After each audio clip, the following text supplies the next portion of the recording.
اور chief boss نے ہاتھ بڑھا کر مشین پر لگی ہوئی ایک ناپ گھمانی شروع کر دی۔ اسکرین پر منظر بدلنے لگے اور چند لمحوں بعد ایک کمرے کا منظر اسکرین پر ابھر آیا جس میں فشر بیٹھا کسی سے فون کرنے میں مصروف تھا۔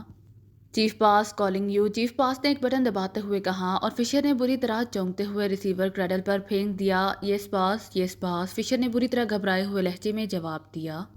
اسٹار کہاں ہے؟ چیف باس نے کرخت لہجے میں کہا۔ سر باس، اسٹار کے متعلق ابھی اطلاع ملی ہے کہ وہ U2M میں بیٹھ کر ہیڈ کوارٹر گئے ہیں۔ میں انہیں اور پورے پاکیزائی گروپ کو سارے شہر میں تلاش کرتا رہا، لیکن نہ ہی باس کا کچھ پتہ چلا اور نہ ہی اس گروپ کا۔ پھر میں نے باس کی تلاش کے لیے مہمان نہانے فون کیا تو وہاں کے انچارج نے حیرت انگیز خبر سنائی کہ باس وہاں آئے اور پھر انہوں نے فون کیا تو ایک عورت اور 7 مرد وہاں پہنچ گئے۔ انہیں بے ہوش کر کے آبدوز میں لے جایا گیا۔ پھر باس اس آبدوز کو لے کر ہیڈ کوارٹر کی طرف روانہ ہو گئے۔ وہ آپ تک نہیں پہنچے سر، فشر نے کہا۔ سنو فشر، وہ اسٹارک جو مہمان خانے سے آبدوز میں گروپ لے کر داخل ہوا تھا وہ اصل اسٹارک نہیں تھا بلکہ نکلی اسٹارک تھا۔ وہ علی عمران تھا، اس پاکیزائی گروپ کا انچارج۔ میں نے اسے چیک کیا تو اس کی اصل صورت سامنے آ گئی۔ اس پر میں نے ان سب کو زندہ جلا دیا اور اب ان کی جلی ہوئی لاشیں ہیڈ کوارٹر میں موجود ہیں۔ اسٹار کو یقیناً مار ڈالا گیا ہے ورنہ وہ اب تک سامنے آ جاتا، چیف باس نے کہا۔ باس، یہ تو انتہائی حیرت انگیز بات ہے، فشر نے بری طرح سہمے ہوئے لہجے میں کہا، کیونکہ اسے خطرہ پیدا ہو گیا تھا کہ باس اسے اور اس کے ساتھیوں پر نااہلی کا الزام لگا کر ہلاک نہ کر دے۔ کیونکہ چیف باس اس معاملے میں بے حد سخت تھا، وہ معمولی سی کوتاہی بھی برداشت کرنے کا عادی نہیں تھا۔ ہاں، وہ شخص علی عمران واقعی حیرت انگیز آدمی تھا اور اس کی ذہانت کی وجہ سے میں سڈنی سینٹر کو بے قصور سمجھتے ہوئے انہیں معاف کر رہا ہوں، ورنہ تم لوگوں کی کارکردگی ایسی ہے کہ تم سب کو بھی زندہ جلا دیا جاتا، چیف باس نے انتہائی سرد لہجے میں کہا۔ جج جی، فشر نے بری طرح گھبرائے ہوئے لہجے میں جواب دیتے ہوئے کہا۔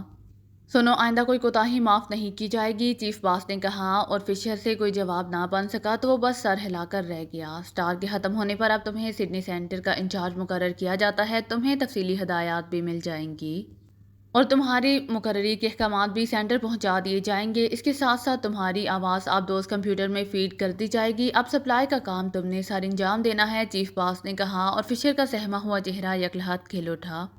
تھینک یو باس، میں حلقہ موت کے لیے اپنی جان بھی لڑا دوں گا، فشر نے نئے عہدے پر خوش ہوتے ہوئے کہا۔ اوکے، چیف باس نے کہا اور ہاتھ بڑھا کر مشین آف کر دی اور اٹھ کر اپنی کرسی پر آ کر بیٹھ گیا۔ اسی لمحے میز پر بڑے ہوئے انٹرکام کی گھنٹی بج اٹھی۔ چیف باس نے ہاتھ بڑھا کر اس کا بٹن دبا دیا۔ چیف نمبر 3 باس، انٹرکام سے نمبر 3 کی مؤدبانہ آواز سنائی دی۔ یس، کیا رپورٹ ہے؟ چیف باس نے کرخت لہجے میں کہا۔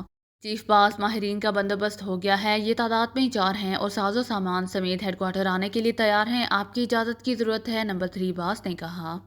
ٹھیک ہے، انہیں اچھی طرح چیک کر کے رائٹ وے سے اندر لے آؤ، اب خطرہ دور ہو چکا ہے، اب حالات نارمل ہیں، چیف باس نے کہا اور اس کے ساتھ ہی اس نے انٹرکام کا بٹن آف کر دیا۔ انٹرکام کا بٹن آف کرتے ہی وہ اٹھا اور اپنے اس کمرے کی طرف بڑھ گیا جہاں وہ کام کرنے کے بعد آرام کیا کرتا تھا۔ وہ چونکہ اپنے آپ کو کچھ تھکا ہوا محسوس کر رہا تھا، اسی لیے اس نے سوچا کہ اب دل بھر کر آرام کر لے۔ کیونکہ عمران گروپ کی وجہ سے گزشتہ کئی راتوں سے وہ ایک لمحے کے لیے بھی سو نہیں سکا تھا۔ یہ کمرہ چیف باس نے خاص طور پر بنوایا تھا جس میں کوئی اور شخص کسی بھی صورت میں داخل نہیں ہو سکتا تھا۔ چیف باس نے دروازے پر ہاتھ رکھا تو دروازہ تیزی سے ایک طرف کو کھسک گیا اور چیف باس اندر داخل ہوا۔ اس کے اندر داخل ہوتے ہی دروازہ اس کے پیچھے بند ہو گیا۔ چیف باس نے چہرے پر موجود اینک اتاری اور اسے بند کر کے ساتھ والی میز پر رکھا اور پھر لباس تبدیل کر کے وہ آرام دہ بستر پر لیٹ گیا۔ چونکہ وہ بے حد تھکا ہوا تھا اسی لیے بیڈ پر لیٹتے ہی اسے نیند آ گئی، لیکن چند ہی لمحوں بعد گھنٹی کی آواز سنتے ہی اس کی آنکھیں کھل گئیں اور پھر وہ یوں اپنے بیڈ سے اچھل پڑا جیسے اس نے کسی بھوت کو دیکھ لیا ہو۔ حیرت سے اس کی چمکدار آنکھیں دھندلا گئیں۔ ایک جھٹکے سے عمران کی آنکھیں کھلی تو بے اختیار اس کے منہ سے کراخ سے نکل گئی۔ اس کے ذہن میں بھڑکتی ہوئی آگ کا منظر دوبارہ ابھر آیا، لیکن پھر ادھر ادھر دیکھتے ہوئے وہ تیزی سے اٹھ کر بیٹھ گیا۔ وہ ایک بڑے سے کمرے میں موجود تھا جس میں ہر طرف دیواروں کے ساتھ الماریاں بنی ہوئی تھیں۔ درمیان میں خالی جگہ پر عمران اور اس کے ساتھی پڑے ہوئے تھے۔ عمران نے دیکھا کہ اس کی قوت ارادی نے اس پر پہلے زہر کا اثر ختم کر دیا ہے۔ اس نے اپنے جسم کو دیکھا تو اس کے کپڑے جل کر راکھ ہو چکے تھے اور جسم کوئلے کی طرح سیاہ پڑ چکا تھا، البتہ ایک جگہ سیاہی قدرے کم تھی، یہ چینٹوں کے سے انداز میں تھی۔ عمران چند لمحے سوچتا رہا۔ اس کے تمام ساتھیوں کی یہی حالت تھی، کپڑوں کی بجائے وہ سیاہ رنگ میں رنگے ہوئے تھے اور ان میں جولیا بھی موجود تھی۔ عمران نے جلدی سے منہ پھیرا اور پھر اچھل کر کھڑا ہو گیا۔ وہ اپنے آپ کو بالکل نارمل محسوس کر رہا تھا۔ وہ جلدی سے الماریوں کی طرف بڑھا۔ اس نے ایک الماری کھولی تو اس کے چہرے پر رونق آ گئی۔ الماری میں ڈانگری نما کپڑے بھرے ہوئے تھے، شاید ہیڈ کوارٹر میں کام کرنے والوں کے لیے یہ لباس بنائے گئے تھے۔ عمران نے جلدی سے ایک ڈانگری ہڈ پہن لی اور پھر اس نے اور لباس نکالے اور ان میں ایک ایک اس نے سب کے جسموں پر ڈال دیے۔ دوسری الماری کھولنے پر اس نے کمبلوں کا ڈھیر دیکھا تو اس نے جلدی سے کمبل نکالے اور پھر اس نے لباس اٹھا کر ایک طرف رکھے اور کمبل ان سب پر ڈال دیے تاکہ ہوش میں آنے کے بعد وہ کمبل لپیٹ کر اٹھ سکیں۔ اب اس نے دوسری الماریوں کی تلاشی لینی شروع کر دی۔ اس میں اسی طرح کا مختلف سامان بھرا ہوا تھا اور پھر اسے ایک الماری کے نچلے حصے میں اپنا اور اپنے ساتھیوں کے بیگ بھی نظر آ گئے اور وہ خوشی سے اچھل پڑا۔ اس نے اپنا بیگ باہر کھینچ لیا۔ اسی لمحے اسے صفدر کی کراہ سنائی دی تو عمران تیزی سے مڑا اور دوسرے لمحے اس نے صفدر کو اچھل کر بیٹھتے ہوئے دیکھا۔ صفدر یوں حیرت سے ادھر ادھر دیکھ رہا تھا جیسے کوئی بچہ پیدا ہو کر حیرت سے دنیا کو دیکھتا ہے۔ صفدر جلدی سے لباس پہن لو، بزرگ کہتے ہیں زیادہ دیر ننگا رہنے سے جنس بدل جاتی ہے، عمران نے مسکراتے ہوئے کہا اور صفدر عمران کی آواز سن کر بری طرح اچھل پڑا۔ کک کک، کیا ہوا عمران صاحب، ہم زندہ کیسے بچ گئے؟ ہمیں تو آگ نے جلا دیا تھا، صفدر نے اٹھتے ہوئے کہا۔ اس نے کمبل کو اپنے گرد لپیٹ لیا تھا۔ تم لباس تو پہن لو پھر بتاؤں گا، عمران نے مسکراتے ہوئے کہا۔ اور صفدر نے بھی قریب پڑی ہوئی ڈانگری اٹھائی اور پہن لی اور پھر باری باری سب ہوش میں آتے رہے۔ چند لمحوں بعد جولیا بھی ہوش میں آ گئی۔ جولیا کو ہوش میں آتے ہی جیسے ہی اپنے عریاں ہونے کا احساس ہوا وہ بری طرح سمٹ گئی۔ جولیا جلدی سے لباس پہن لو، کسی بھی وقت کوئی آ سکتا ہے، عمران نے جولیا سے مخاطب ہو کر کہا اور جولیا نے جلدی سے ڈانگری گھسیٹی اور پھر کمبل کو اچھی طرح اپنے گرد لپیٹ کر اس نے جلدی سے وہ ڈانگری پہننی شروع کر دی۔ گو وہ اس کے جسم پر ہاتھ سے ڈھیلی تھی لیکن بہرحال اریانی سے تو بہتر تھا۔ آستین اور پائنچے موڑ کر اس نے اسے بہرحال ایڈجسٹ کر لیا۔ یہ کمبل کس نے ڈالے ہیں؟ جولیا نے جھجکتے ہوئے پوچھا۔ وہ شاید یہ اندازہ لگانا چاہتی تھی کہ کس نے اسے عریاں دیکھا ہے۔ پتہ نہیں کون ہمدرد پیدا ہو گئے ہیں، جب مجھے ہوش آیا تو ہم کمبلوں میں لپٹے ہوئے تھے اور ساتھ ہی یہ ڈانگریاں پڑی ہوئی تھیں، عمران نے اسے شرمندگی سے بچانے کے لیے بڑے سنجیدہ لہجے میں کہا، کیونکہ وہ جانتا تھا کہ اگر اس نے جولیا کو بتا دیا کہ کمبل اس نے اس کے عریاں جسم پر ڈالا تھا تو جولیا بیچاری ہمیشہ اس سے شرمندہ رہتی۔ حالانکہ عمران ایسا آدمی تھا کہ اس نے جولیا کو نظر پر کر دیکھنا ایک طرف اور چڑھتی ہوئی نظر بھی نہیں ڈالی تھی، لیکن بہرحال یہ اس کا اپنا فعل تھا۔ جولیا تو شرمندہ رہتی۔ یہ سب کیسے ہوا؟ ہم زندہ کیسے بچ گئے جبکہ ہمارے لباس چل کر راکھ ہو چکے تھے؟ اس بار تنویر نے پوچھا، اور عمران نے انہیں بلیو گن میں استعمال ہونے والی ایکیمیا گیس کی خصوصیات اور پھر اس کا توڑ پٹونیا زہر کے متعلق تفصیل بتا دی۔ او تم واقعی حیرت انگیز آدمی ہو، تمہاری ریڈی میڈ کھوپڑی ہر حربے کا توڑ نکال لیتی ہے، تنویر نے جذباتی لہجے میں کہا۔ اس کے لیے چیف باس کا شکریہ ادا کرنا جو اپنے غرور میں آ کر اتنا مطمئن ہو گیا تھا کہ اس نے مجھے اتنا وقت دے دیا کہ میں پٹونیا زہر اپنے اور تمہارے جسموں میں داخل کرنے میں کامیاب ہو گیا، ورنہ ظاہر ہے اگر وہ اچانک وار کر دیتا تو اب تک ہم اللہ میاں کے پاس بیٹھے اپنا اعمال نامہ پڑھ رہے ہوتے۔ عمران نے مسکراتے ہوئے جواب دیا، اب کیا پروگرام ہے؟ نہ جانے یہ ہیڈ کوارٹر ہے یا کوئی اور جگہ، صفدر نے ادھر ادھر دیکھتے ہوئے کہا۔ ہے تو ہیڈ کوارٹر ہی اور پروگرام اب اسے تباہ کرنے کا ہے، اپنے اپنے بیگ اٹھا لو تاکہ کام شروع کیا جا سکے، عمران نے کہا اور اٹھ کر کمرے کے اکلوتے دروازے کی طرف بڑھ گیا۔ اس نے دروازے کو اپنی طرف کھینچا تو دروازہ کھلتا چلا گیا، اسے بند نہیں کیا گیا تھا اور وہ باہر راہداری میں آ گیا۔ اس کے ساتھی بھی اپنے بیگ اٹھائے اس کے پیچھے باہر آ گئے۔ راہداری ایک طرف سے بند تھی جبکہ دوسری طرف آگے جا کر وہ دائیں طرف کو مڑ گئی تھی۔ عمران تیز تیز قدم اٹھاتا اس طرف بڑھ گیا۔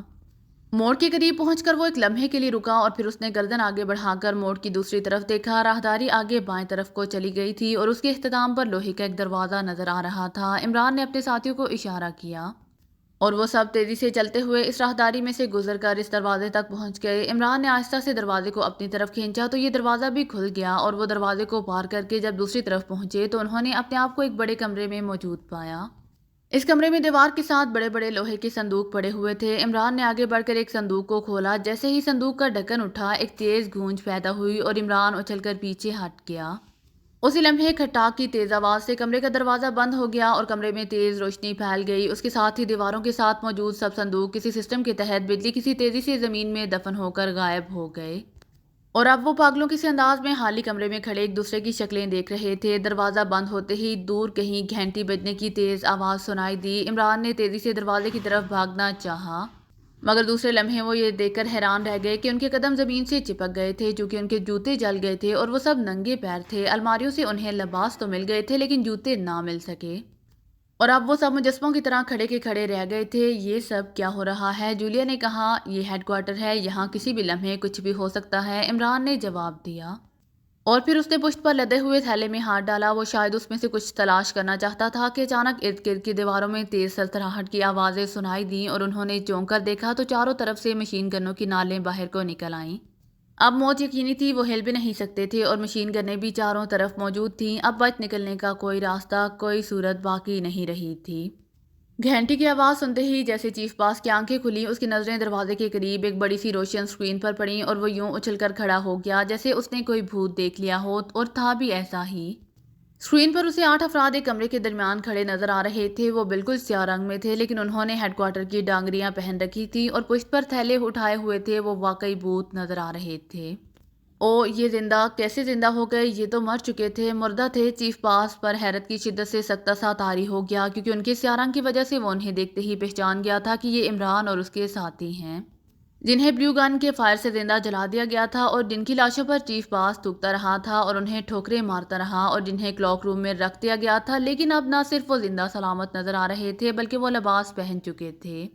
اور نہ صرف لباس پہن چکے تھے، بلکہ وہ ایگرو کام روم میں بھی پہنچ چکے تھے۔ یہ کمرہ کمپیوٹر کے اسپیئر پارٹس کے صندوقوں کے لیے خاص طور پر تیار کیا گیا تھا، لیکن اس میں ایسا سسٹم تھا کہ اگر کوئی غیر متعلقہ آدمی اسپیئر پارٹس کے صندوق کو کھولنے کی کوشش کرتا تو صندوق زمین میں غائب ہو جاتے تھے اور دروازہ بند ہو جاتا، اور کمرے میں موجود ہر شخص فرش سے چپک جاتا تھا۔ چند لمحے تک حیرت سے بت بنا چیف باس کھڑا رہا، پھر ایک جھٹکا لے کر وہ سیدھا ہوا اور دوڑتا ہوا کمرے کے دروازے کی طرف بڑھا، لیکن پھر تیزی سے واپس پلٹا۔ اس نے میز پر رکھی ہوئی اپنی اینک اٹھا کر آنکھوں پر لگا لی، پھر دروازہ کھول کر وہ باہر آ گیا۔ اس نے جلدی سے ایک مشین کا بٹن دبایا تو اس پر موجود اسکرین روشن ہو گئی۔ Main computer control, chief boss calling you. Chief boss نے حلق کے بال چیختے ہوئے کہا۔ دوسرے لمحے اسکرین پر ایک چھوٹی سی مشین کی تصویر ابھر آئی۔ یہ مشین ایک دیوار کے ساتھ نصب تھی اور اس کے اندر بے شمار چھوٹی چھوٹی چرخیاں چل رہی تھیں اور بے شمار چھوٹے بڑے بلب جل بجھ رہے تھے۔ یہ ہیڈ کوارٹر کے مین کمپیوٹر کی کنٹرولنگ مشین تھی، جو قطعی طور پر خودکار تھی، اور نہ صرف خودکار تھی بلکہ کسی کی طرح حکم لینے اور اس کے مطابق خود بخود عمل کرنے پر قادر تھی، لیکن صرف چیف باس کا حکم۔ Yes main computer control attending you. Machine سے کھڑکھڑاتی ہوئی آواز سنائی دی۔ ایگرو کام روم میں ہیڈ کوارٹر کے دشمن موجود ہیں، انہیں فوراً ہلاک کر دو۔ چیف باس نے حلق کے بال چیختے ہوئے کہا۔ اوکے، کنٹرولنگ مشین نے جواب دیا، اور اس کے ساتھ ہی کئی اور بلب تیزی سے جلنے بجھنے لگے۔ چیف باس نے اپنے سامنے موجود مشین کے بٹن دبانے شروع کر دیے اور ایک ناب گھمائی تو اسکرین پر جھماکے سے ہونے لگے، اور چند لمحوں بعد ایگرو کام روم کا منظر سامنے آ گیا۔ عمران اور اس کے ساتھی اسی طرح فرش پر کھڑے تھے اور ان کے چاروں طرف دیواروں سے مشین گنوں کی نالیں جھانک رہی تھیں۔ ان مشین گنوں کی نالیں دیکھتے ہی چیف باس کا چہرہ خوشی سے کھل اٹھا، کیونکہ اب یہ کسی صورت نہ بچ سکتے تھے۔ لیکن دوسرے لمحے وہ یہ دیکھ کر اچھل پڑا کہ ایک آدمی نے اپنے تھیلے میں سے کوئی چیز نکال کر زور سے فرش پر دے ماری۔ اس کے ساتھ ہی ایک خوفناک دھماکہ ہوا اور وہ سب یکلہت یوں غائب ہو گئے جیسے وہاں ان کا وجود ہی نہ رہا ہو، اور عین اسی لمحے مشین گنوں سے بے تحاشا فائرنگ شروع ہو گئی۔ لیکن یہ فائرنگ بے سود تھی، وہ سب غائب تھے اور کمرے کا فرش بھی غائب ہو چکا تھا۔ اب وہاں خلا نظر آ رہا تھا۔ او یہ تو میگ سرکل میں گرے ہوں گے، اس کمرے کے نیچے تو میگ سرکل ہے، چیف باس نے بری طرح بوکھلائے ہوئے انداز میں کہا۔ پھر اس نے جلدی سے ایک دو بٹن دبائے اور ناب گھمانی شروع کر دی۔ اسکرین پر دوبارہ جھماکے ہونے شروع ہو گئے اور پھر اسکرین پر ایک منظر ابھر آیا۔ عمران اور اس کے ساتھی واقعی میگ سرکل میں کھڑے تھے۔ وہ حیرت سے دیواروں کے ساتھ لگی ہوئی مشینوں کو دیکھ رہے تھے۔ یہ مشینیں ہیڈ کوارٹر کے درجہ حرارت کو کنٹرول کرتی تھیں، اور ان کی وہاں موجودگی اس بات کو ثابت کرتی تھی کہ یہ پورے ہیڈ کوارٹر کے لیے انتہائی خطرناک ثابت ہو سکتی ہے۔ اس نے جلدی سے مین کمپیوٹر کنٹرول کو دوبارہ آن کرنا شروع کر دیا۔ یس ایم سی سی اٹینڈنگ۔ دوبارہ وہی کھڑکھڑاتی ہوئی آواز سنائی دی۔ مین کمپیوٹر کنٹرول کا کوڈ نام MCC تھا۔ دشمن میگ سرکل میں پہنچ گئے ہیں، وہ فائرنگ سے بچ گئے ہیں اور ایگرو کام روم کا فرش توڑ کر نیچے کود گئے ہیں۔ اور میرا حکم سن لو، ان دشمنوں کے خلاف میں جنگ کا اعلان کرتا ہوں۔ تم نے اب انہیں ہلاک کرنا ہے۔ یہ جہاں بھی جائیں، جس جگہ بھی پہنچیں، ہر جگہ کے لیے حرکت میں آ جاؤ، انہیں ہلاک کر دو۔ یہ جنرل آرڈرز ہیں، تعمیل کرو، چیف باس نے کہا۔ حکم کی تعمیل ہوگی، کنٹرولنگ مشین نے کھڑکھڑاتی ہوئی آواز میں جواب دیا، اور چیف باس نے جلدی سے دوبارہ بٹن دبانے اور ناب گھمانی شروع کر دی، کیونکہ اب وہ بہرحال اس گروپ کو یقینی موت تک اپنی نظروں سے اوجھل ہونے نہیں دینا چاہتا تھا۔ لیکن مختلف سپاٹس چیک کرنے کے باوجود عمران اور اس کا گروپ اسکرین پر نظر نہیں آ رہا تھا۔ میگ سرکل بھی خالی پڑا ہوا تھا۔ اب تو چیف باس کی پریشانی دیکھنے والی تھی۔ اس کا چہرہ تیزی سے رنگ بدل رہا تھا۔ یہ کہاں غائب ہو گئے؟ آخر کہاں گئے؟ چیف باس نے بری طرح چیختے ہوئے کہا۔ پھر اس نے دوبارہ کنٹرولنگ مشین سے رابطہ قائم کیا۔ رپورٹ دو، کیا ہوا؟ چیف باس نے حلق کے بال چیختے ہوئے کہا۔ گروپ غائب ہو چکا ہے، وہ کسی رینج میں موجود نہیں ہے، تمام رینج کو اچھی طرح چیک کیا جا چکا ہے، کمپیوٹر سے آواز آئی اور چیف باس نے حقیقتاً اپنا سر پیٹ لیا۔ اس کا جسم بری طرح کانپنے لگا۔ یہ کیسے ہو سکتا تھا کہ میگ سرکل سے ایک نہیں، دو، تین، پورے 9 افراد غائب ہو جائیں، اور ایسے غائب ہو جائیں کہ کمپیوٹر بھی انہیں چیک نہ کر سکے؟ کیا وہ جن تھے، بھوت تھے، بدروحیں تھیں؟ چیف باس جانتا تھا کہ ہیڈ کوارٹر کی ایک ایک اینٹ کمپیوٹر کنٹرول ہے۔ ایسی صورت میں اس پورے گروپ کا نکل جانا ناممکن تھا۔ وہ بجلی کسی تیزی سے اٹھا اور اپنی میز پر آ کر اس نے بڑے انٹرکام کا سب سے بڑا سرخ رنگ کا بٹن دبا دیا۔